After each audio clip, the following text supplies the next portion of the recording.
All right, so get this. We're diving deep today into something you might not expect. Big tech and sustainability, all that, but also nuclear power. Yeah, it's kind of a curveball, right? Silicon Valley going nuclear. Seriously, it seems Yeah. like all those green initiatives those companies love talking about, well, now they're placing some serious bets on an energy source that has a bit of a controversial past, shall we say. For sure. The article we're looking at today is called Big Tech's Nuclear Gamble. It's from Future Tech World, and they really get into the why behind this whole shift. And let me tell you, it's causing quite a stir. Yeah. Especially, I bet, among environmental activists. Oh, absolutely. Yeah. They're definitely trying to figure out where they stand on this one. Is it a step forward or a step back for the planet? It's kind of ironic when you think about it. These companies are building these massive data centers that just gobble up energy. Oh, yeah, huge energy hogs. But at the same time, they're all about shrinking their carbon footprint. Right. So where does nuclear power fit into all of this? Yeah, that's the big question. Well, I think it really comes down to the sheer scale of energy these companies need. Just think about it. Every single Google search, every Netflix stream, every email you send, it all takes an incredible amount of computing power. Oh, yeah, for sure. And computing power means energy consumption. And with AI getting more and more sophisticated, those energy demands are only going to skyrocket. I see the problem, but why nuclear? Why not just go all in on renewables like solar and wind? That's the million-dollar question, isn't it? Yeah. And it really highlights a fundamental challenge with renewables. Reliability. Solar and wind are fantastic, don't get me wrong, Yeah. but they're intermittent. The sun's not always shining, the wind's not always blowing. You can't have a data center going offline just because the weather's having a bad day. Makes sense. Nuclear power, on the other hand, that offers a constant, always-on energy source. So it's like the reliable workhorse of the energy world, even if it does come with some baggage. Exactly. But what about the risks? I mean, the article mentions those concerns from environmental activists, and they're not exactly easy to ignore. You're absolutely right. The safety risks of nuclear power are real, no question about it. And they're rooted in those past incidents that we all remember, 3 Mile Island, Chernobyl. Yeah. Tough to forget those. The possibility of accidents, the long-term storage of nuclear waste, these are all legitimate concerns that can't just be brushed aside. Speaking of 3 Mile Island, didn't the article say something about Microsoft getting involved there? Yes, and it's actually quite a symbolic move. They've partnered with Constellation Energy to restart a reactor at 3 Mile Island, the site of one of the most well-known nuclear accidents in U.S. history. Talk about a bold move. It's a gamble, for sure, and it shows how much confidence they seem to have in modern nuclear technology. I can see why environmentalists would be hesitant, to say the least. I think hesitant is putting it mildly. It's like they're stuck between a rock and a hard place. Yeah. They need to address climate change urgently, but then there's this very real risk associated with nuclear power. Exactly. It's a tough spot to be in, and this tension is playing out right there in the article's comment section. Readers are going back and forth fiercely, debating the pros and cons of big tech's nuclear gamble. It's like a microcosm of this much larger societal debate we're having. Absolutely. Well, let's jump into those comments then, see what people are saying. I'm really curious to hear the different perspectives. Okay, sounds good. Yeah. Let's start with Melissa. She's really concerned about the long-term environmental impact of nuclear waste. Yeah, that's a big one. She's arguing that we should be focusing on what she calls truly sustainable solutions.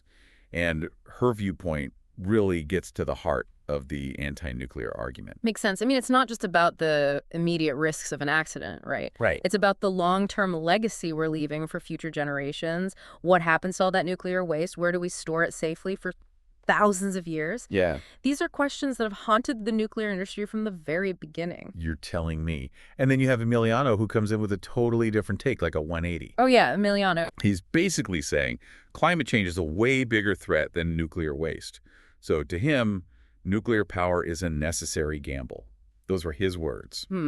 That's interesting. It's like we're weighing risks, right? Exactly. On one hand, you have the chance of a nuclear accident, which could be catastrophic, obviously. No one wants that. But then on the other hand, we're already seeing climate change happening, and it's only going to get worse if we don't, seriously cut back on carbon emissions. Yeah, it's a tough call. No easy answers here. Definitely not. And it makes you think about what happens if we don't do anything right. What are the consequences of inaction? Right. Inaction is a choice, too. Absolutely. And then Javier jumps in and add the whole new layer to the discussion. He starts talking about advanced nuclear reactors. Oh, yeah. I remember that he was saying how these reactors could actually, like, neutralize the existing nuclear waste. Yeah, that was pretty mind-blowing. Like, seriously, if that's true, that's game-changing. It's a really exciting possibility, although it's still early days, You're still in the lab. Yeah, these advanced reactors use completely different technologies than the traditional ones. Some designs are even aiming to recycle nuclear waste as fuel, which Wow. would obviously significantly reduce the amount of long-term waste we have to store. It's definitely something to keep an eye on, especially with big tech getting more and more interested in nuclear power. Yeah. They've got the money to really invest in this research and development. Yeah, for sure. So we've got the cautious approach, the let's gamble approach, and the new tech will save us approach. What other kinds of perspectives did you see in the comments? Well, Rebecca chimed in with a much more emotional response. She's clearly worried about the potential for disaster. Yeah. She paints this pretty bleak picture of the future where even something as simple as a meteor shower becomes a distant memory.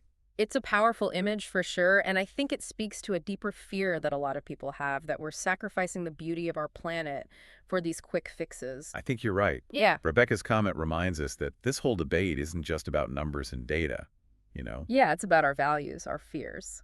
It's exactly, and the kind of future we want to leave behind for our kids and grandkids. Absolutely, and that's where Haley comes in. She's calling for a more nuanced perspective. Yeah, she's trying to find that middle ground. She gets the risks, but she also points out that big tech is all about innovation, right? Right, they're disruptors. So maybe this whole nuclear gamble, as she calls it, could lead to some breakthroughs that actually benefit humanity in ways we haven't even thought of yet. That's a really good point. Yeah. Big tech has a history of shaking things up and pushing boundaries. Like, look at what they've done with smartphones and the internet. Exactly. Who knows? Maybe their involvement in nuclear power could actually lead to big advancements in safety waste management or even the development of those advanced reactors we were just talking about. I like how Haley's not ignoring the concerns, but she's not letting fear stop progress either. Yeah, it's like, yeah, there are risks, but let's look at the potential for positive change too. Right.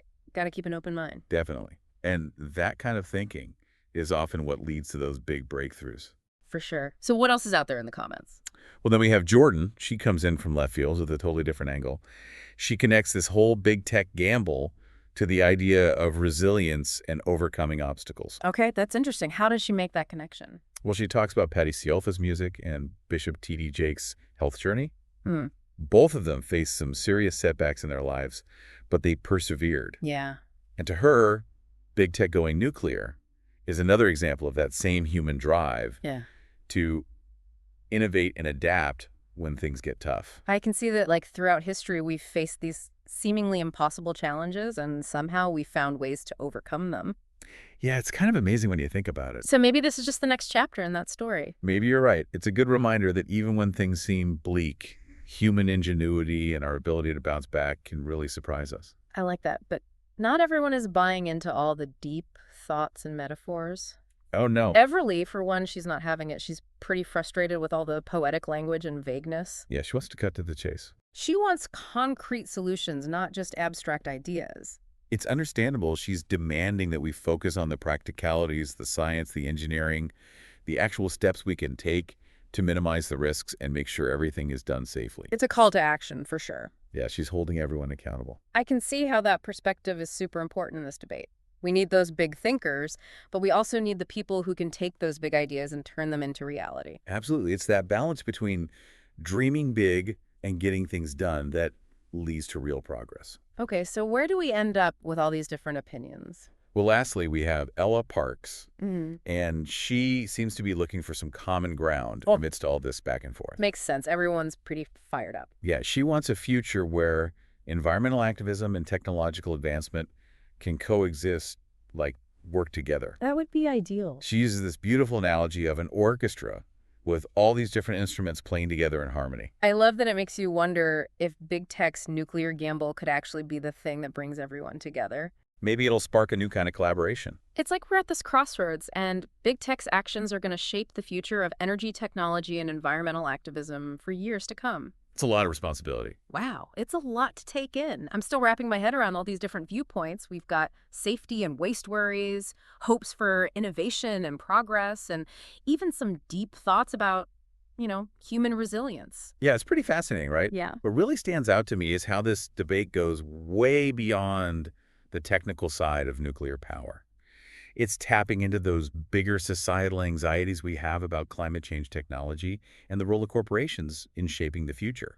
It's not just theoretical either. It's happening right now, and the consequences are real. Big tech's decisions are going to have ripple effects, on energy markets, environmental policies, even the direction of tech innovation. That's why it's so crucial for us to stay informed and to be part of this conversation. Right.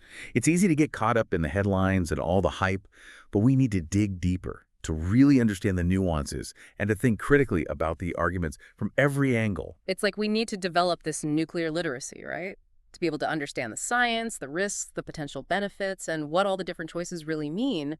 Because at the end of the day, this isn't just about big tech. It's about the kind of future we want to build for ourselves and for everyone who comes after us. Absolutely, and that future is not set in stone. It's shaped by the choices we make today, both individually and as a society. So, where do we land after this deep dive? Well, it tells us that big tech is making a big bet on nuclear power, and the implications are massive. It tells us that there are real concerns about safety waste and the potential for unintended consequences. But it also tells us that there's hope for innovation, for collaboration, and for a future where technology and protecting the environment can actually work together to create a more sustainable world. So, if big tech is really serious about fighting climate change, will this gamble on nuclear power lead to even more innovative and sustainable solutions down the road? Or will it take us down a path that ends up doing more harm than good? That's a question worth thinking about, and it's a conversation we need to keep having. This deep dive has given you a glimpse into just how complex this issue really is. But the journey doesn't end here. Keep exploring, keep questioning, and most importantly, keep talking about this critical topic. Thanks for joining us for this deep dive around